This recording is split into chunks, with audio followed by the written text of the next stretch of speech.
We're gonna start recording that right now. What's up, Kaylee? You hear me? Yeah, Yeah. Okay, that's just like cool. easy. Hey, so we got enough bodies in here. Uh, Thank you for everybody who got on their phones and got on their nice computers. Spend some time with us real quick.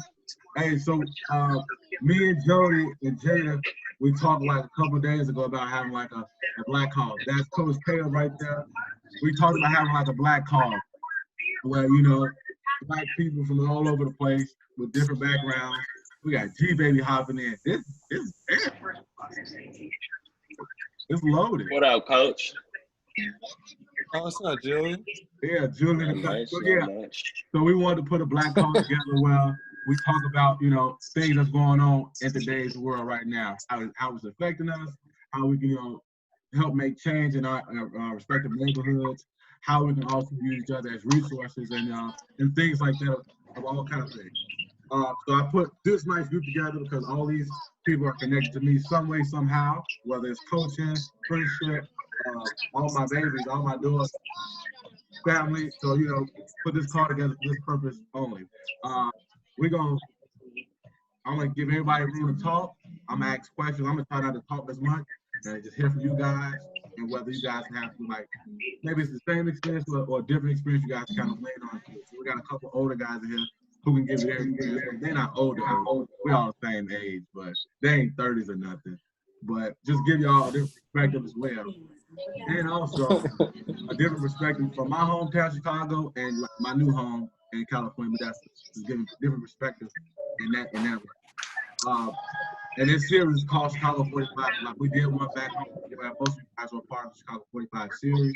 And this is what we want to keep doing this for so we can have these outlets to talk to one another.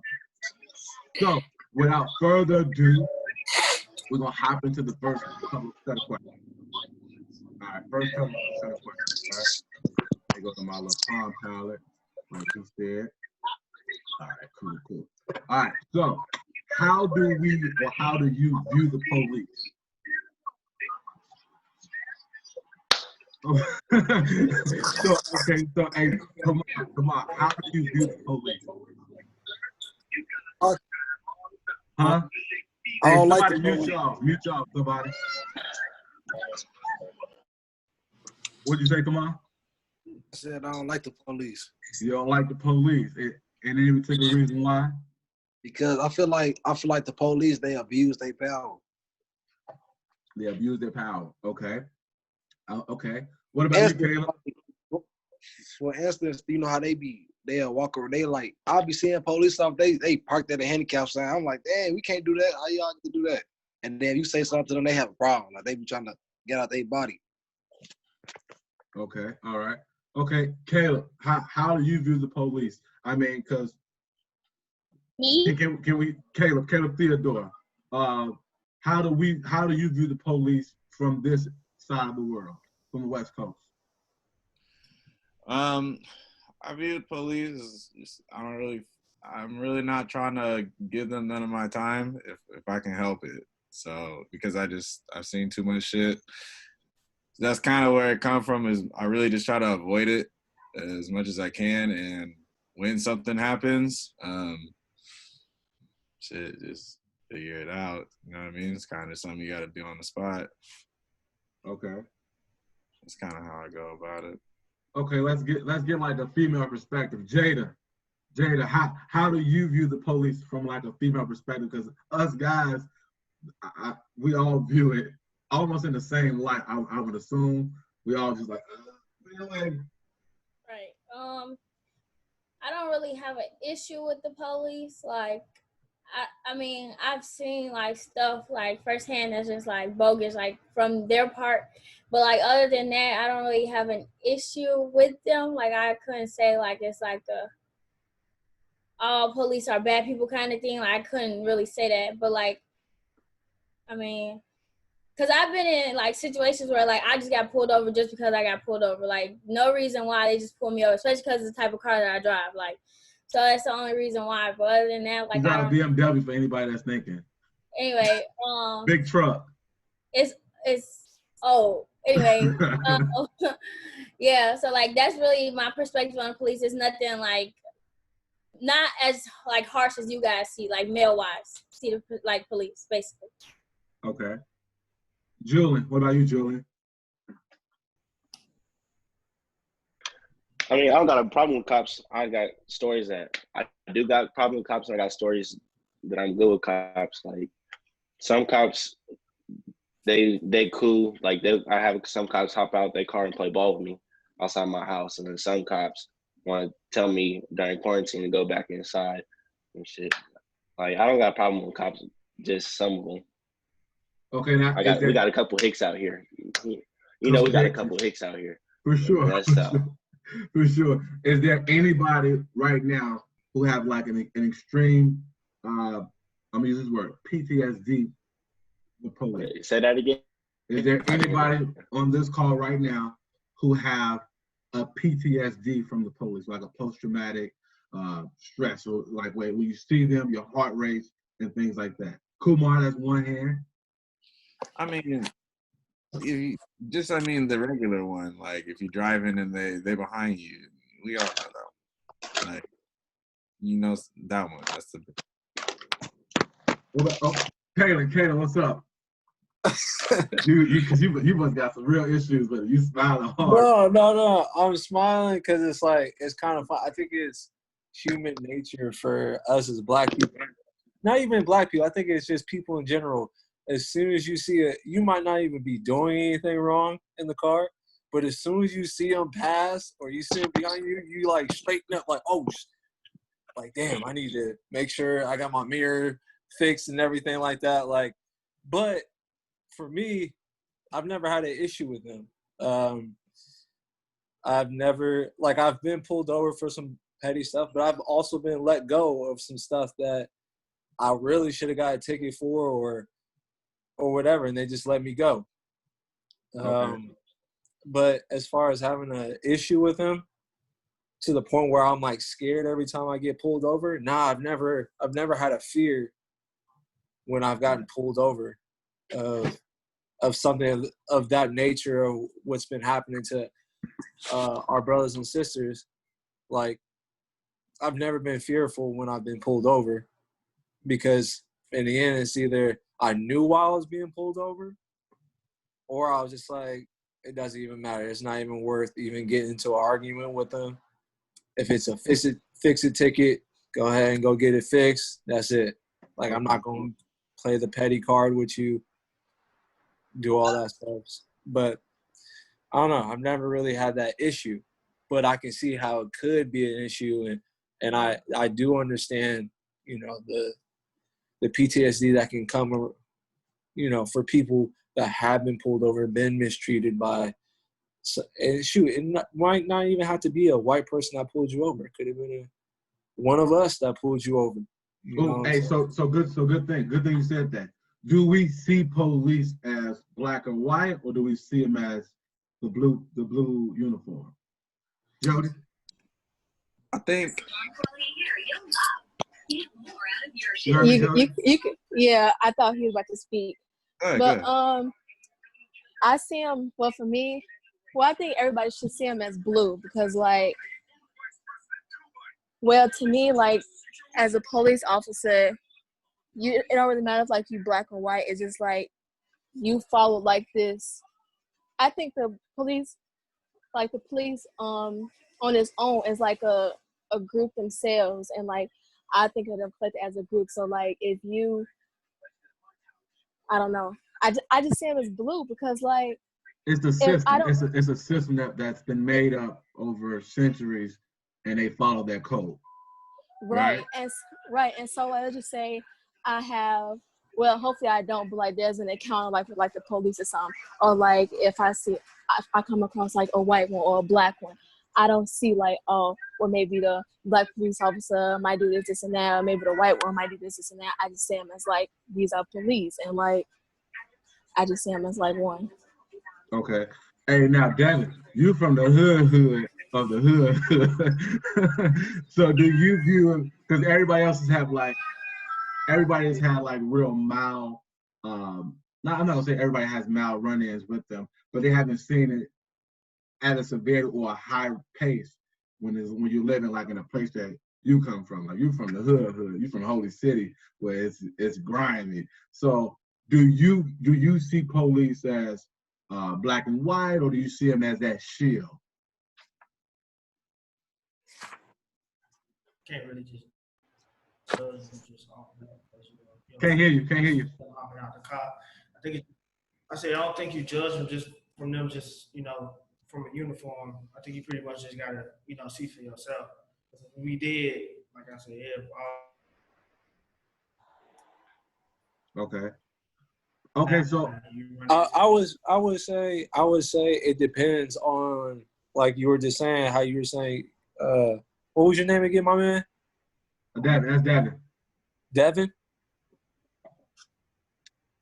Yeah. Gavin or Devin? Devin. With the D. Like it depends on the area you're from, right? So like, I would say us living in Modesto, we kind of have like more white, but at the same time, like, you have a variety too at the same in that same breath, and they're not like heavily policing like the area. It depends on your area that you live in. Are they heavily policing that area? Are they not? Like it's different when it comes to riding on the highway with CHP. Are you on the 5 freeway or are you on the 99 freeway? Okay. You know what I'm saying? Like stuff like that. It just matters about where you're at. Because in San Francisco, in the Bay Area, it's heavy. It's crawling with police. So you more susceptible to get a ticket or get pulled over there than you would, I would say, being in an area like Modesto or Ceres or Turlock. Okay. Jay, like you wanted to say something. Yeah, I mean, I get what you're saying, like, but I also feel like with us being like Black people, African American people, like from Chicago specifically, like you could be in the area like suburbs, like for sure, not heavy over there all the time, but you a target. You feel me? Like, for sure. You stick out than everybody else, and it's just like they gonna mess you just because they can, kind of thing. So like I get you, but at the same time it's like sometimes you gotta pick and choose. No matter, even if you are in a good neighborhood, you still gotta be on your P's and Q's. You really don't know. Oh, for sure, because they're wondering what you doing over here. Yeah. Especially if you living over there, like you gotta explain to them like, dang, like I live down the street, and I feel like that comes from like having police not in areas that they know, that they like have knowledge of. Like not all police know that. Like they just come from whatever just to police at that district and not knowing that neighborhood for real.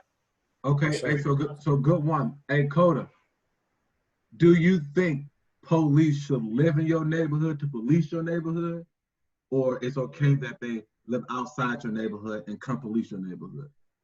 Can y'all hear me? Yeah.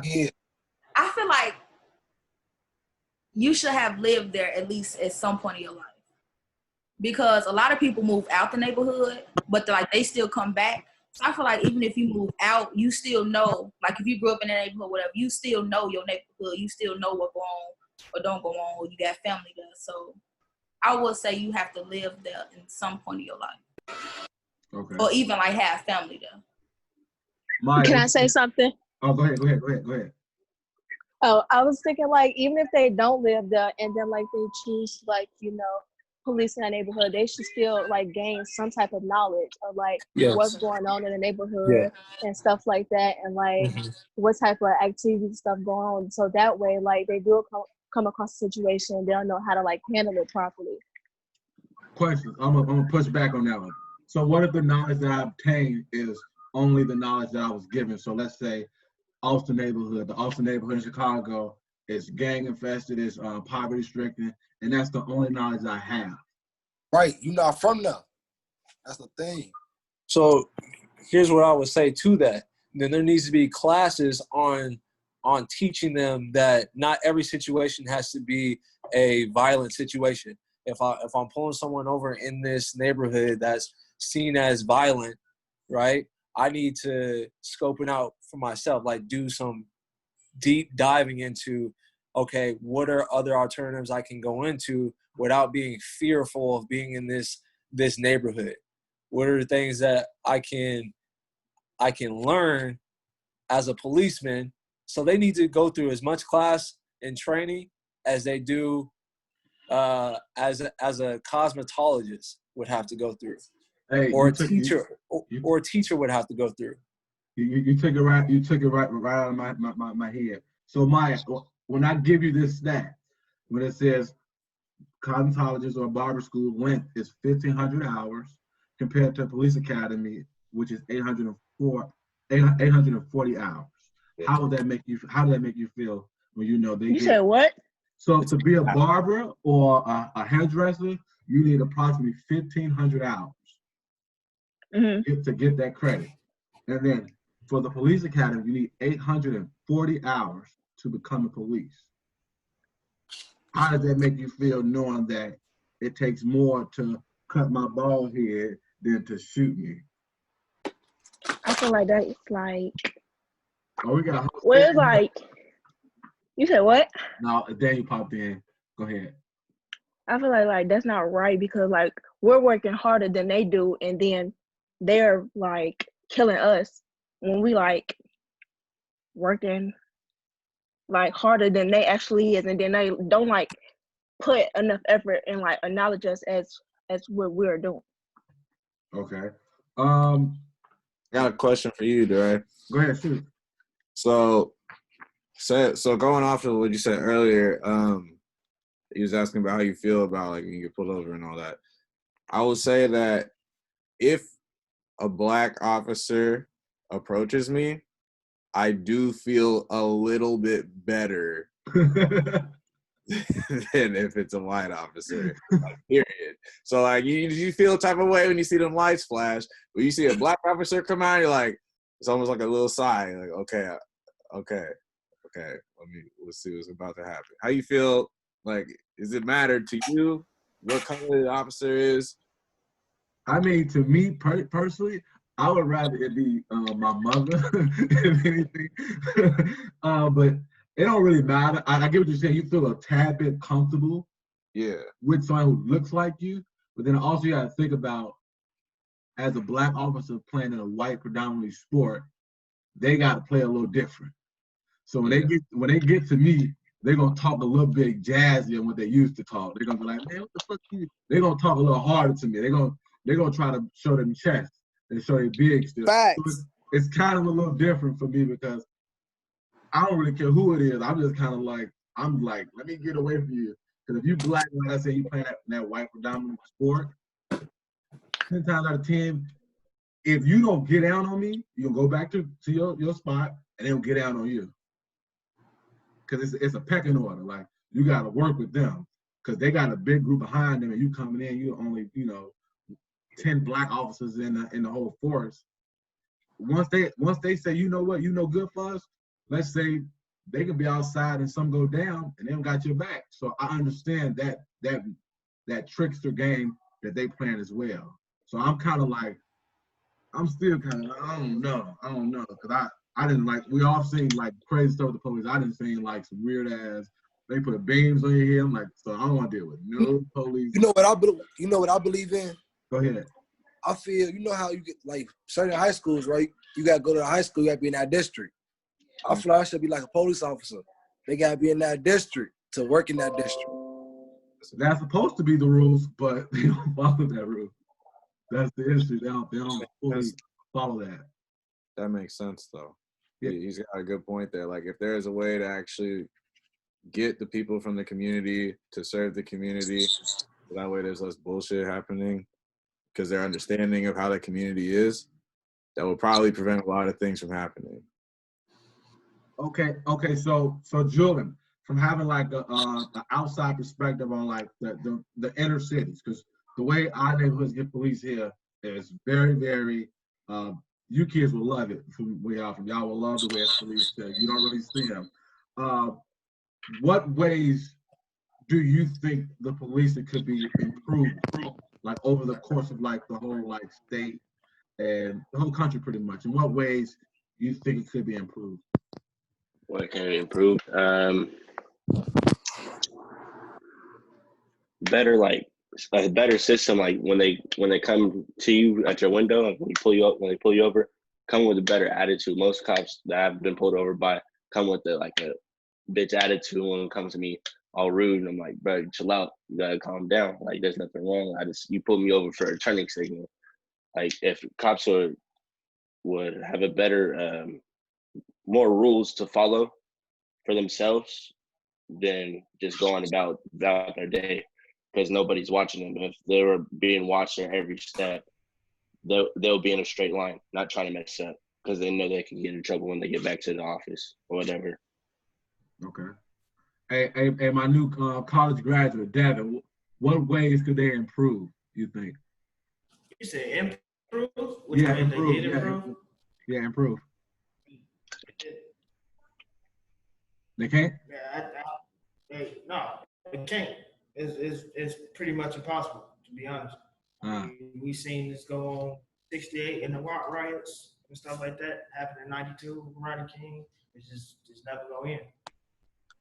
To me, the police is like gangs. They is. That's what they is. They like a gang, a big ass. You feel me? Ain't no changing. Okay. Ain't no. Okay, so hold on. So David, so are you with the mindset of let's abolish the police? That'll take a while to actually. I mean, if you could wave a little wand, would you wave that wand to do that? 50-50. Okay, 50-50. Jody, would you wave that? I'm 50-50 though, because I mean, sad to say, I know everybody's seen the looting and riots and all that shit like the last couple of weeks or whatever. Like you see, like police around and things like that, and the police that was around, they just sat there. So like when you have like no type of people, you feel me, that come, get shit in line, it's people like that. People just do whatever they want to do and shit like that. The purge. It's gonna be the purge. Sure, and that's exactly how it look, for real. But if we do abolish the police, we gotta have like the strong black leaders in the community, like to really like police our neighborhood. Not no motherfuckers that's just gonna be like, yeah, we can do it. You feel me? This our shit or whatever. We gonna do what this. Because if you want to be honest, they said the same shit about the conservative rights law. They was doing all this shit for their neighborhood, low key. Motherfuckers serving heroin and crack and shit. I think they just made after school program and shit. So it's just like we really gotta have like people that's actually gonna say what they say and do what they do. Okay. Well, then I got a question for you. Then what would that look like to have black leaders leading their communities? Like that's a great point. Now I want to know, like, just go in on it. So what is that going to look like and entail for those leaders to have order within the community? Pretty much, like I think anything else, you gotta have respect. You gotta have respect. You gotta have like some type of like background or whatever. Or not like gangster background shit. Everybody, you got a solid respect for you and things like that in order, people to listen to and shit like that. If you just like somebody, ain't nobody gonna listen to your ass. If you just anybody, we gotta have some type of nature, like that strong nature and things like that. I think if we was to like come together and police our own neighborhoods, the country be fucking terrified. Honestly. I think that'd be the first. That'd be the uprising. That'd be our first step to actually getting this over. And that's what's gonna happen. Okay. So Jody, are you with the principle that we should abolish not slavery, but police? I wouldn't say abolish, but like definitely a big change, because like I mean, as far as like the work that they do, I mean all of it is not bad, but like in this scenario, the bad is definitely outweighing the good. And so I just think that it shouldn't be abolished, but like there definitely should be a change. But it's like with me, you never know like when is that change gonna come, or like how do we like go about these changes. So it's like even if we did abolish them, like then what? Oh, bro. And so I don't think you should like abolish it. And I feel like we do that, a bigger problem gonna come. We're gonna stop talking about the police. That then we're gonna talk about black on black crime. I feel like it's a way of like changing the police, because I feel like if the policeman was actually like punished for the things that they did, instead of like, yeah, they get caught and then they just get administrative leave, or like it's like little stuff. They punishment, not really punishment. I feel like once it become like known that police actually been like punished in the time they deserve for like the stuff they do, I feel like that's when it'll become like something like, okay, we're gonna follow protocol. Somebody mute. It's gonna be like we gotta do like stuff like that, instead of like I feel like once they get their punishment they deserve at the end of the day, like police will like actually follow protocol. Like simple as that. Because I I got feel like they like take advantage of the fact that, okay, yeah, we could do this and we'll be okay. Like ain't nothing gonna happen to us, and if we do, we get suspended for what, 2 weeks? Like that ain't nothing to them. That's like they okay with that. So question going off of that, what you're saying, I agree with that. I feel like the police, they got like from what I can see, it looks like when they get told something, it's like whatever their orders are, they don't give a fuck about nothing else, and they just do those orders.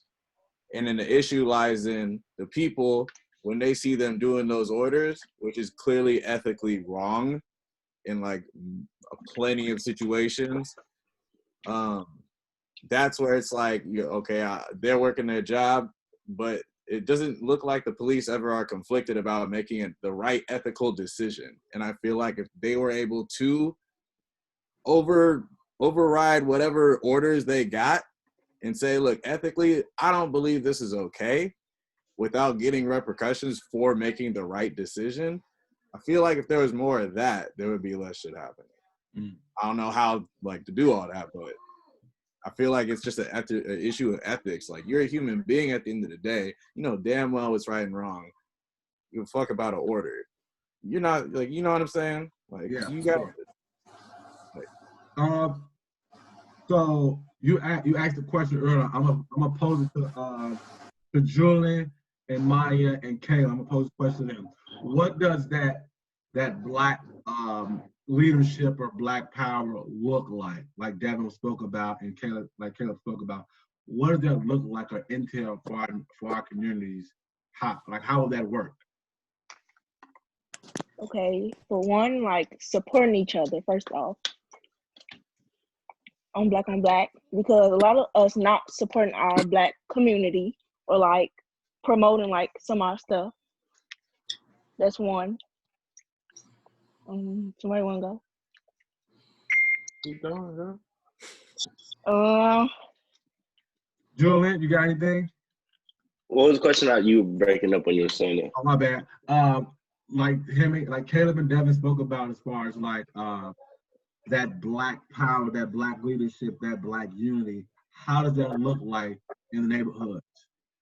How does that look like? Because one, we don't really have like any like supernatural black leaders today. We don't have Martin Luther Kings walking around, or Malcolm X is walking around. We don't have that. So how does that look like without people like that?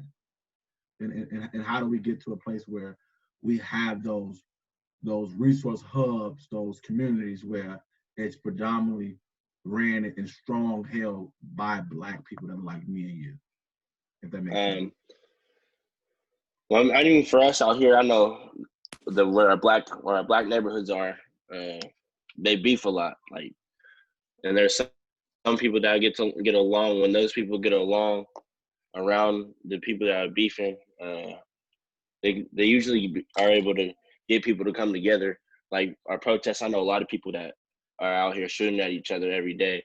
But when these protests come and say they're around when I was with them, I had to bring them together. Like, yo, we're not supposed to fight each other. We're supposed to protect each other, look after each other. Okay. All right. So my Or next like, question. Go ahead. My bad. no, it's good. It's good. No. Taylor, you got anything to add to that? You know, you the senior citizen. How to add. Helen, hella old.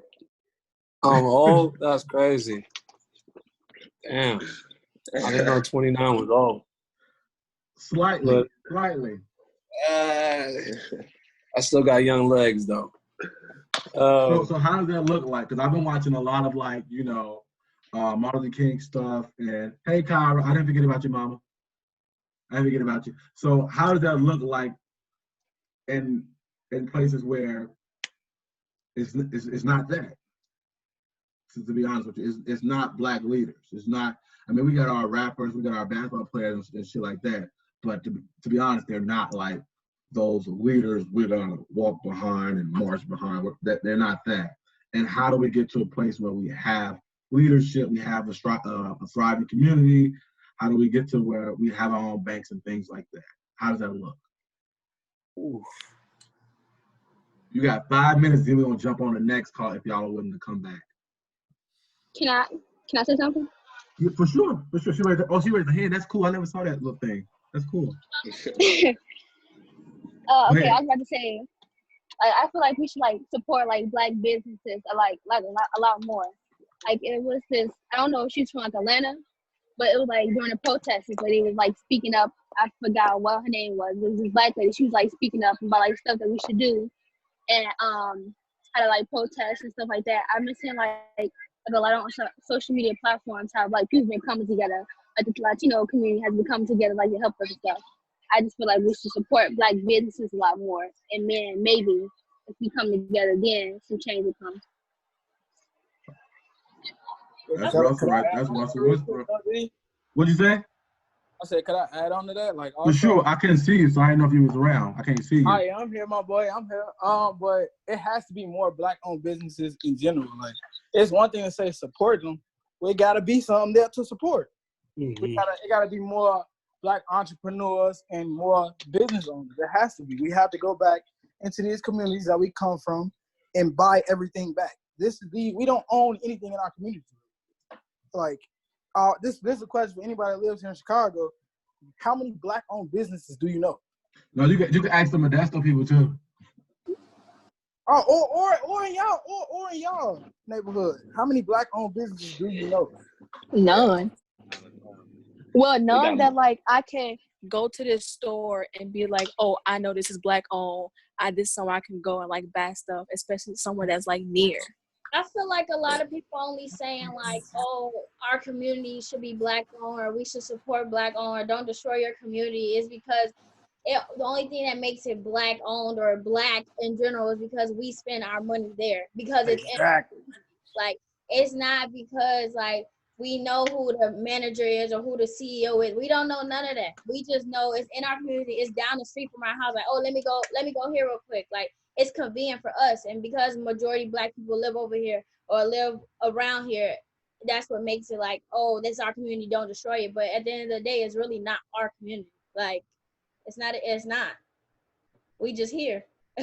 Like that's valid.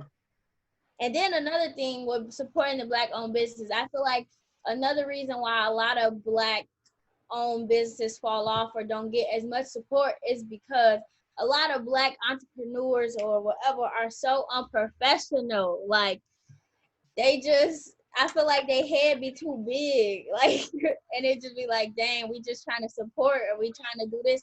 And like the attitude or like just I'll respond back when I want to, like stuff like that. I feel like it's another reason why it's not supported as much as they should be because they're just so unprofessional. I want to reply back to you. I want to reply back to you and get pushback. But Kaylin, go. I was going to leave this word, especially for here in Modesto. It's kind of tough because we live in the Central Valley, and the majority of our population in the Central Valley is Hispanics. So it's kind of tough to have a black-owned business in an area where majority is not only Hispanic, but then you have white owners when it comes to like salons and boutiques and all that stuff. So they're taking up all the space to be we got able a lot to. of Indian owners. Yes, exactly. When we get to our Middle Eastern owners, right? So it makes it tough for blacks to own their own businesses here in the Central Valley because there's so much more, so many more ethnicities besides blacks here. Hey, Larry, mute yours, Larry. We're a minority in the Central Valley. What'd you say? Go ahead. I said we're a minority in the Central Valley here where we live. Does that make sense?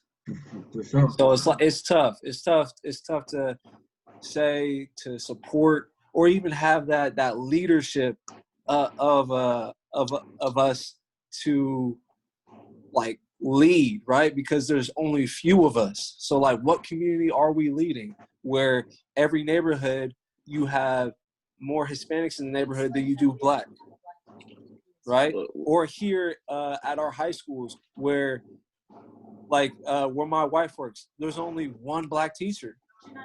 She's not even a teacher. She's a registrar.